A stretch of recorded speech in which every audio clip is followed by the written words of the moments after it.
পাকিস্তানকে একটি ধন্যবাদ দিতেই হয়। পাকিস্তানের শাহবাজ শরীফ এবং অবশ্যই তাদের আর্মি চিফ আসিম মনিরের এবং অবশ্যই পাকিস্তানের কূটনৈতিক যে ডিপার্টমেন্ট, ফরেন মিনিস্ট্রি, তাদের উদ্যোগে আপাতত একটা আশার আলো দেখা যাচ্ছে। সুড়ঙ্গের শেষে একটি আলো দেখা যাচ্ছে। 10 দিনের যুদ্ধবিরতিতে আমেরিকা এবং ইরান রাজি হয়েছে। এটা নিঃসন্দেহে একটা সুখবর, এবং পাকিস্তান এটার জন্য যতই প্রশংসা করা হয় এটা কম হয়ে যাবে। কারণ 10 দিনের জন্য এখানে তো প্রচুর মানুষের মৃত্যু ঠেকানো গেল, জীববৈচিত্র্য এখানে অন্য প্রাণীদের মৃত্যু ঠেকানো গেল, পরিবেশ ধ্বংস হয়ে যাচ্ছিল ঠেকানো গেল। কন্টিনিউয়াস ট্রাম্প একটা ঘোষণা দিয়েছিল এক রাতের ভেতরে একটা প্রাচীন সভ্যতাকে উনি শেষ করে দেবেন, এরকম সম্ভাবনা উনি উদ্রেক করেছিলেন। তো সেটা আপাতত ঠেকানো গেল। 10 দিন কিন্তু কম সময় না, এর ভিতরে অনেক কিছু চেঞ্জ হতে পারে। এর ভিতরে আপনার যদি দুপক্ষ শর্তগুলো মেনে চলে, এবং আশা করব আমরা দুপক্ষ শর্তগুলো মেনে চলবে, যে যুদ্ধবিরতির জন্য যেসব শর্ত আছে, এবং এটা অলরেডি সোশ্যাল মিডিয়া তে এবং মেইন স্ট্রিম টিভিতে সবাই আপনারা জেনে গেছেন যে মোটামুটি কি শর্ত। মূল ব্যাপারটা হচ্ছে হরমুজটা খুলে যাচ্ছে, এটা একটা, এবং এটার ইম্প্যাক্ট যে একদম সাথে সাথে পড়ে যাবে, তেলের দাম মানে একেবারে আগের পর্যায়ে চলে যাবে, সেটা তেমনটি না। কারণ 10 দিন পরে আবার যুদ্ধের একটা আশঙ্কা থাকলেও এই যুদ্ধবিরতির ফলে একটা পার্মানেন্ট পিসের দিকেও যেতে পারে। এখানে একটা বাধা হয়ে দাঁড়াবে ইসরায়েলের আচরণ। ইসরায়েল কি করে? আমরা এরকম খবর পাচ্ছি যে এই যুদ্ধবিরতির পরেও ইসরায়েল কিছু হামলা করেছে, এবং আমেরিকা ইসরায়েলকে কিছু বলতে পারে না। মানে আমেরিকান এস্টাবলিশমেন্ট, আমেরিকান যারা ক্ষমতায় আছে, জনগণ এখন ইসরায়েলের উপর, আমেরিকার জনগণের একটা বিরাট অংশ ইসরায়েলের উপরে অত্যন্ত ত্যক্ত বিরক্ত হয়ে রয়েছে। তো কিন্তু যে আমেরিকার যে ডিপলি এন্ট্রেন্ট যে এস্টাবলিশমেন্ট, যার ভিতরে POTUS, president of the United States একটি পার্ট মাত্র, তারা ইসরায়েলের লবির কাছে অসহায় মনে হয়। সময় সময় মনে হয় যে তারা আসলে অসহায়। তো ইসরায়েল কি করবে তার উপরে কিছুটা ডিপেন্ড করবে।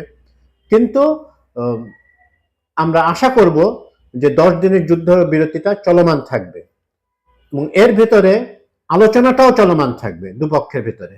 এখানে পাকিস্তান তো মেডিয়েট করছে, তো পাকিস্তানের মেডিয়েশনই চলুক। তারা যেহেতু এর আগেও পাকিস্তান কূটনৈতিক ক্ষেত্রে বিভিন্ন সাফল্য দেখিয়েছে, তো তারা এটা করুক। এবং প্রেসিডেন্ট ট্রাম্পের সঙ্গে বিশেষ করে ফিল্ড মার্শাল আসিম মুনিরের একটা বিশেষ বন্ধুত্বপূর্ণ সম্পর্ক আছে বলে বিভিন্ন গণমাধ্যম সূত্রে আমরা জানতে পারছি।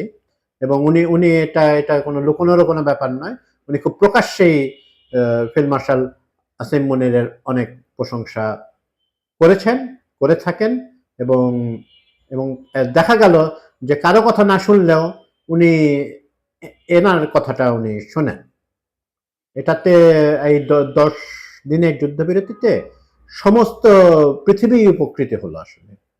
যারা যুদ্ধমান যে পক্ষ, ইরান একদিকে এবং ইসরায়েল আমেরিকা একদিকে যে অবস্থান করছে, এটা তো এই তিনটা দেশে শুধু নয়, ইরান তো ল্যাশ আউট করেছে। এরকম তো আসলে এটা একটা নতুন ধরনের যুদ্ধ হয়েছে। আমরা, বা যুদ্ধ শেষ হয়ে যায় না, যুদ্ধ বিরতি মাত্র চলছে। তো এখানে তো অন্যান্য গালফ দেশগুলো ভয়াবহ আক্রমণের শিকার হয়েছে। ইসরায়েল 48 সালের পর, যখন ইসরায়েল স্ট্যাবলিশ হয় 48 সালে, তারপর থেকে মনে হয় না এরকম ধ্বংসযজ্ঞ ইসরায়েল দেখেছে। ইরানের অবস্থা তো আপনারা জানেনই, শোচনীয়। তারা দৃঢ়চিত্তে যুদ্ধ চালিয়ে যাচ্ছে। প্র্যাগম্যাটিজম এখানে বলতে হয় যে ইরানের প্র্যাগম্যাটিক যতটা ছিল, তার থেকে অনেক বেশি তারা আবেগতাড়িত হয়ে অনেক সিদ্ধান্ত নিয়েছে।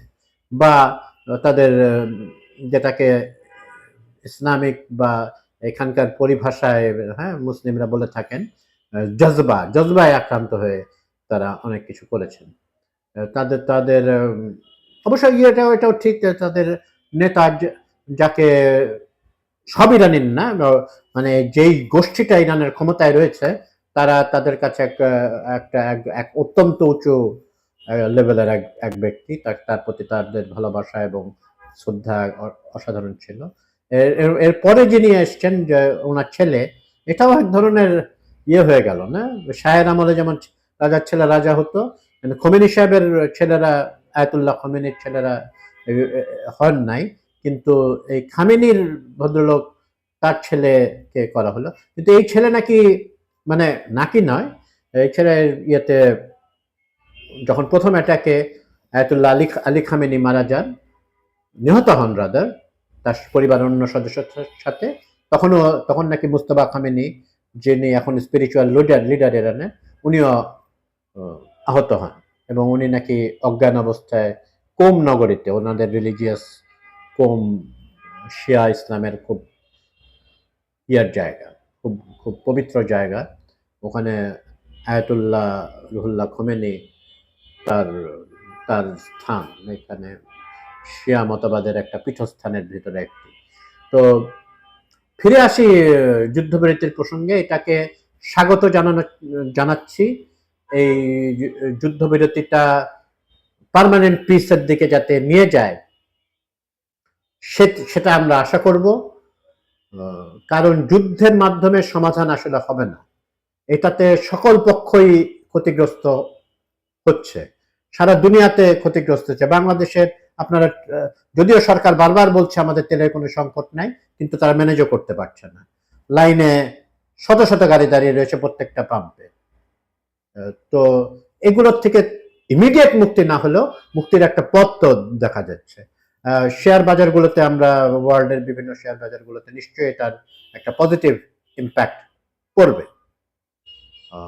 তেলের দাম কিছুটা হলেও নেমে আসবে, একেবারে আগের পর্যায়ে যে চলে আসবে তা নয়, কিন্তু চলে আসবে। হরমুজ প্রণালী যেহেতু ইরান রাজি হয়েছে খুলে দিতে, কিন্তু ইরান অবশ্যই সাথে সাথে এটাও বলেছে যে ট্রিগারে তাদের হাত থাকবে যদি হয়, আমেরিকা শর্ত ভঙ্গ করে। আমেরিকাও বলেছে তাদের মিলিটারি মাইটও তারা করবে যদি ইরান করে। ইরান, ইন্টারেস্টিং পয়েন্ট হচ্ছে যে সভ্যতা ধ্বংস করে দেওয়ার কথা যে ট্রাম্প বলেন, উনি ইরানের 10 দফাটাকে উনি রিজনেবল বলছেন। হ্যাঁ, এটাকে বলছেন যে উনি এই 10 দফাটা, হ্যাঁ, এটা একটা সামনের দিকে এগিয়ে যাওয়ার একটা পথ, এরকম ভাবে উনি ব্যাখ্যা করছেন। কিন্তু 10 দফা ইরানের বেশ শক্ত অবস্থান রয়েছে। তো যাই হোক, একটা টেম্পোরারি এবং আশা করি পার্মানেন্ট পিসের একটা দিকে অগ্রযাত্রা হচ্ছে। তো এখানে এটাকে আমরা ভালোভাবে দেখছি। পাকিস্তানকে আবারও বলছি যে তারা যে ডিপ্লোমেসি দেখিয়েছে সেটাকে প্রশংসা করছে, এবং সাথে সাথে আশা করছি যে ওনারা আরো এটা অব্যাহত রাখবেন, তাদের কূটনৈতিক প্রচেষ্টা, তাদের দুতিয়ালি, যে যাতে এটা এই যুদ্ধটা, যেটা সর্বগ্রাসী একটা যুদ্ধ, ভয়াবহ একটা, পুরো পৃথিবীর সাপ্লাই চেন উল্টাপাল্টা করে দিয়েছে, এই যুদ্ধটা একটা থামুক।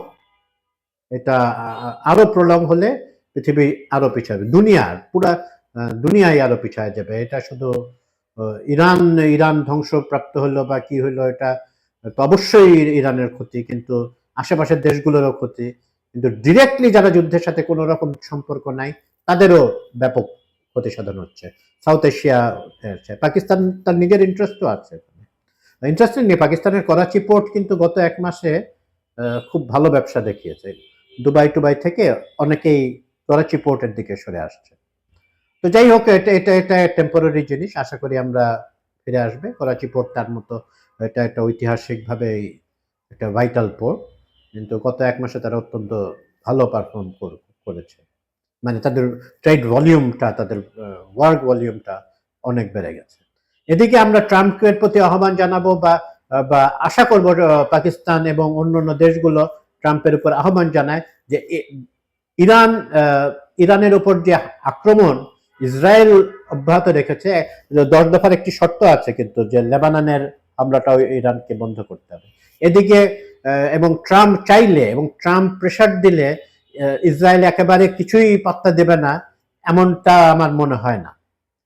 তো এটাও ঠিক, এটা একটু একটু রিজার্ভেশন নিয়েও বলতে হয়, কারণ এটা যদিও আমরা মানে হোল হার্টেডলি প্রশংসা করছি, কিন্তু এটাকে সতর্ক দৃষ্টিও একই সাথে রাখতে হবে।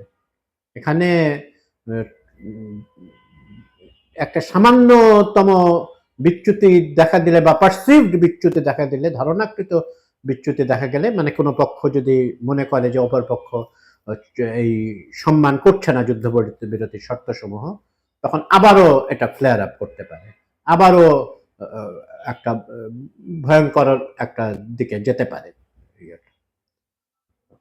আশা করি সেরকম কিছু হবে না, ইসরায়েলকে সংযত করা হবে এবং এই 10 দিনের এটা আরো এক্সটেন্ড করা হবে, এবং আমাদের তো অবশ্যই আশা যে পার্মানেন্ট একটা পিসফুল সলিউশনের দিকে তিনটি দেশ এগিয়ে যাবে, এবং তাদেরকে সারা পৃথিবীর সবাই ধন্যবাদ জানাবে। আর এখন আপাতত let us wait and C.